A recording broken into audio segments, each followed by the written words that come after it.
Hi everyone, let's cover my Elliott Wave analysis on Solana, one of the most requested altcoins on my channel. And we're going to start with the bullish scenario on the weekly time frame, where we are looking for another leg towards the upside, which is going to be wave 5. Now the common target area for your wave 5 is between 324 and 890, which of course is a large gap. However, we need more local information in order to get a better estimation of where price is ending, because what you want to see in wave 5 is a multi-1-2 on the lower time frames. Then we get wave 3, and the moment wave 3 finishes, and we are going to work on wave 4s and wave 5s, basically what I drew over here with the line, that is the moment we get a better idea of the potential high and end of your wave 5 before you then expect a significant retracement to the downside. Now your wave 4 can be finished over here at the low that we made at $100 right on top of this red line, which is the point of control of this range. And in my older content on Solana, I highlighted the incredible importance of this area of support, because below this level we do not have a lot of support left. The next area would be 63, which is no bueno for the bull market. So basically this level had to hold, and it's holding. Now bulls locally are then looking for those 1-2s and eventually a big 3 to the upside, but alternatively wave 4 still has a little bit of space in case it wants to correct for a longer period of time. However, what you don't want to see is price to touch the bottom line of this channel, the lower line of this channel. Now this is a base channel, and the base channel on the monthly time frame here, taken from the start of wave 1 to the end of wave 1 to the end of wave 2. You want wave 3 to move outside of the base channel. You want wave 4 to come back to the base channel, and eventually you're looking for wave 5 to the upside. Now, the moment this lower trend line here is touched, we're not looking at an impulse anymore, meaning the moment price moves down and touches this line, the probability significantly increase that this is a finished structure and you're looking for more downside to come. Currently, the lower trend line here, at least for this month, is sitting at about 102, for next month at about 111, and then for October, 118. Now, another channel that I like to show is the trend channel. And in a trend channel, which is taken from the end of 1 to the end of 3 to the end of wave 2, you want wave 4 to break out of the trend channel, which of course happened as price over here moved outside of the channel. So therefore, we can look for a 4 and the potential of a 5 to the upside. Mind you that in the bearish scenario, this range is going to be wave 4. This leg up is going to be wave 5, which is also valid because over here the price action moved beyond the lower trend line of the channel. But the bearish scenario will come in a second. Now the end channel in the bullish scenario is taken from the low of 2, the current low over here of wave 4, to then the end over here, the current high of wave 3. Alternatively, I could have chosen this high for maybe a flat over here, but it doesn't really change the target much, because what you are looking for is price to end most commonly in the upper half of the channel, which means that for this month, the minimum target, I mean, honestly, you want to move above the current high over here, so at least 290, but you can see that the max target for this month would be 570. And then, of course, as price moves along, your minimum target, preferably the lower line here, the midline of the channel, is moving up as well, right? Now, from a very simplified perspective, and this is something that I teach in one of my videos publicly on YouTube, by the way, which you can find in the Elliott Wave playlist, the Elliott Wave Beginner's Guide playlist. It's the first video where I explain how you can trade Elliott Waves without even counting. And what you see here on my chart is a very simplified way of looking at Elliott Waves. We have a multi-1-2 at the beginning, a quick move to the upside, which is going to be your wave 3, but that's of course if you don't use counts, this is your extension, right? And preferably volume is increasing, which we also had. And then the moment price starts ranging and overlapping and stuff again, from an Elliott Wave point of view, we're thinking about wave 4s and wave 5s. But from a simplified point of view, this is where you slowly start to think about price turning around. right? Wave 4, wave 5, maybe another 4, another 5, but eventually you're looking for price to turn around. Now, if you trade Elliott waves, of course, preferably, right, even on the 1 hour time frame, 15-minute, weekly time frame, daily, monthly, doesn't matter. You preferably enter in the 1-2s, you ride the wave 3. This is exit area, right? The 4 and the 5s are the way, or are the area where you like to exit your, in this case, long positions. Of course, these would be more like investments or big swings, right? No trading advice, of course. I mean, you do you, right? But from an Elliott wave point of view, it's generally the area where you like to exit. Of course, locally on a 1 minute, 50-minute, 1 hour, 4 hour time frame, there's enough trades to be had. But just know that from a simplified point of view, we are looking for price to eventually turn around and at least retrace to the 0.382 Fibonacci taken from the start to currently the all-time high over here, sitting at a 74. And it doesn't matter if price takes this high again, right, finish, and then moves to the downside. Of course, this target will then move up as it is going to be taken from the low to the new high. But from a simplified point of view, you have a grinding structure, quick move up, you end with a grinding structure, you look for price to turn around. And then we go to the 8-hour time frame. And we're going to go to the bullish scenario on the 8-hour time frame. So in this case, the most bullish scenario is a multi 1-2 of the low. So here we have the low, and we are then looking for our first leg to the upside to be an impulse in a wave 1, which is counted as 1, 2, 1, 2, 3, 4, 5, 4, and then wave 5. Inside this wave 5, internally, 1, 2, 3, 4, a 5-wave structure. Now, the move to the downside here is counted as a double zigzag in a wave A, wave B, wave C, that's your wave W, a short wave X here, and then another ABC in a wave Y to finish your first wave 2, okay? That is also the invalidation for the bullish scenario on the 8-hour time frame. The bulls are looking for a multi 1-2. That's the most bullish as you can get it, right? You don't want to change the structure. You don't want to move below 126. That would be bad, okay? The moment you move below 126, either, for the bulls at least, you're looking at an unfinished wave 4 for upside later. But of course, if you touch the base channel, right, we're not looking at a wave 4 anymore, which would be bearish. Now, preferably, you quite simply do not take out that low. The second leg to the upside here is then counted as a lower degree wave 1. Internally, we then have a 1, 2, 3, 4, 5 wave structure. That's 1, that's 2, 1, 2, 3, 4, 5, that's 3, 4, and 5, giving you a 1, 2, 3, 4, 5 wave move to the upside, currently followed here by a 3-wave structure, ABC to the downside, a simple zigzag. Now, mind you that this move to the downside is actually very short in time. So the low that it was created here on the chart at about 156 ended just before the 0.382. And generally, the 0.382 would be a minimum target for wave 2 time-wise, because this is a fib time taken from the start to the end of wave 1 to compare 1 in time with 2 in time, and preferably wave 2 ends after this line. Now, wave 2s, oh, absolutely, they have a tendency to be short, and occasionally, of course, they are shorter than the 382, but we have to be aware, right? Just like we had over here, we have to be aware that we might be getting another leg, right? So an unfinished corrective structure, okay?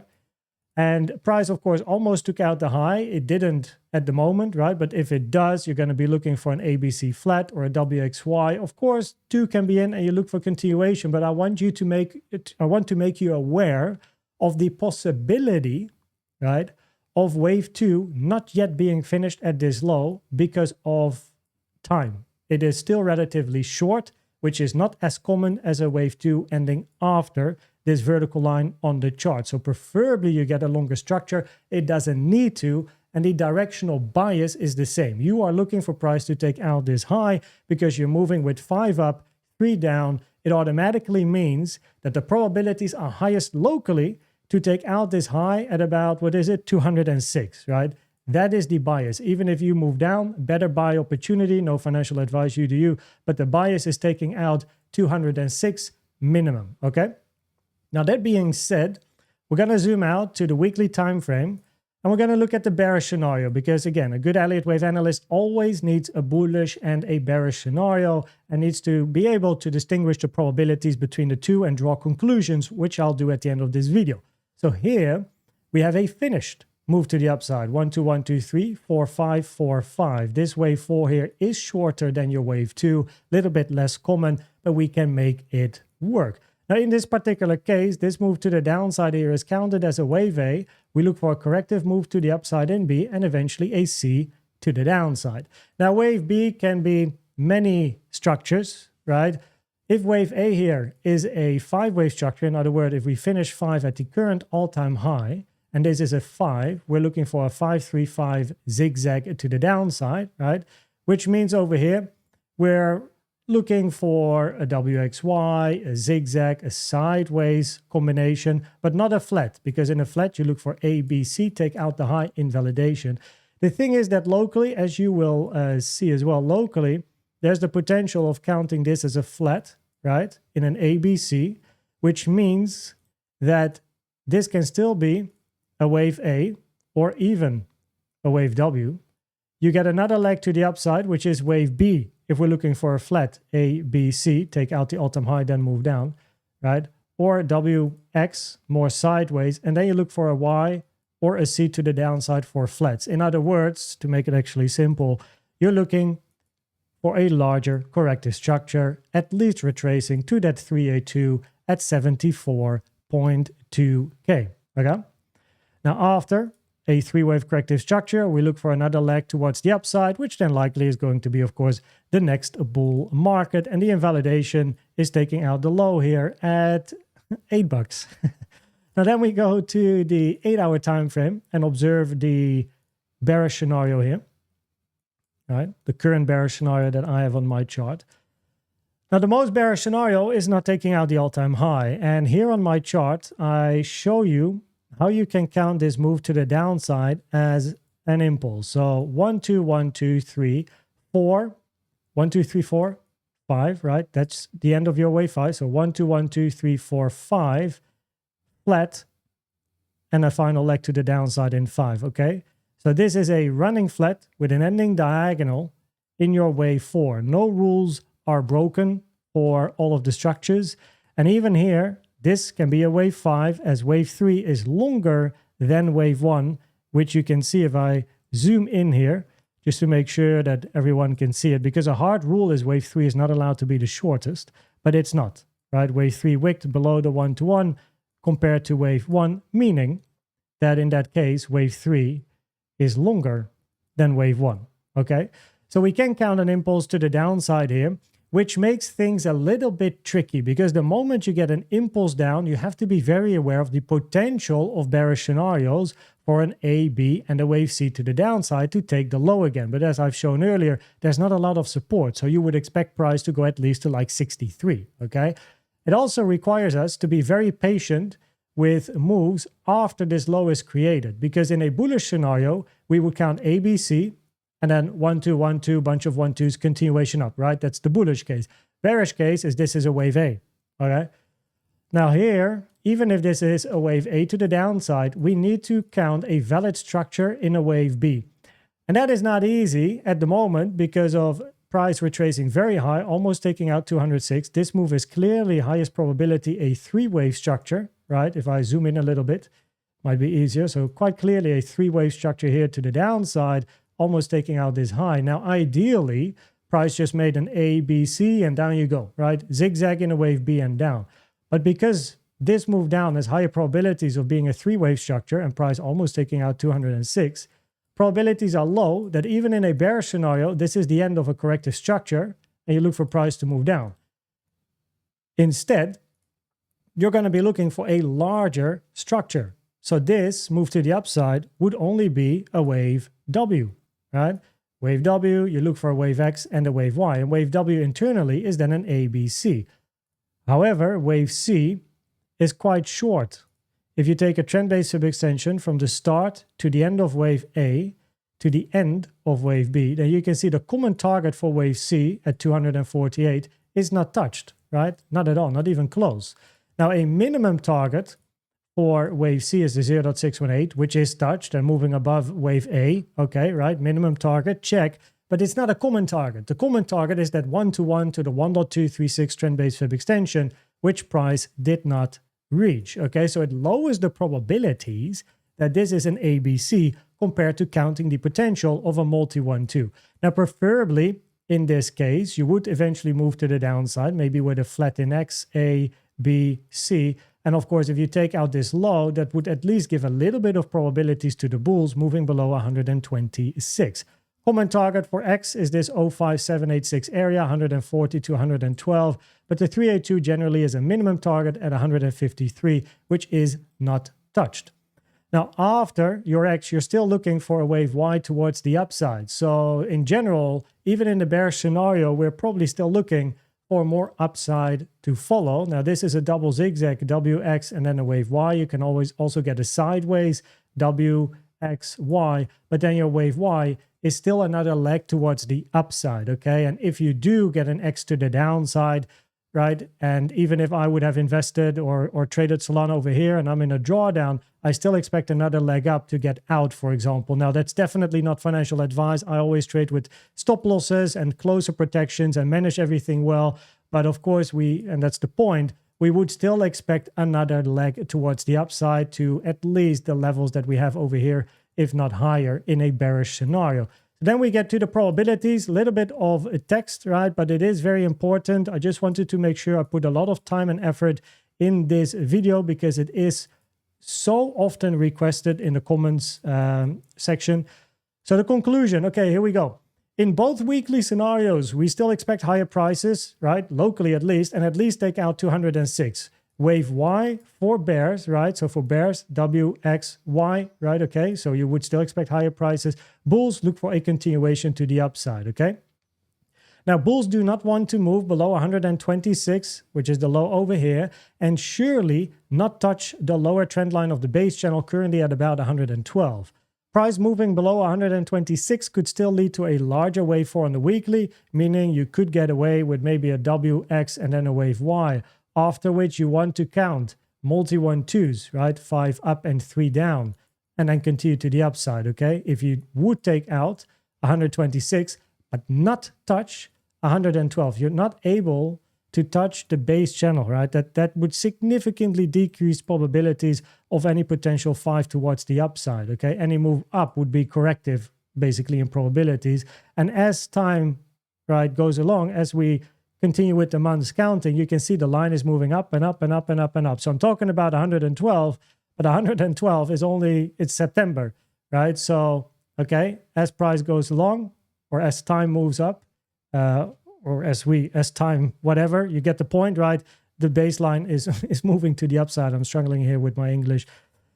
Price moving, yeah, okay. So simplified Elliott waves suggests, okay, that we are working on wave 4s and 5s, which highlights exit areas after preferably entering in the 1-2s. That is on any given time frame from the 1 minute to the monthly time frame, preferably enter in the 1-2s, exits once the 4-5s start. Of course, local, there is potential for, again, 1-2s, but then once the 4-5s start, if you are in a bullish movement to the upside, that is generally the exit area.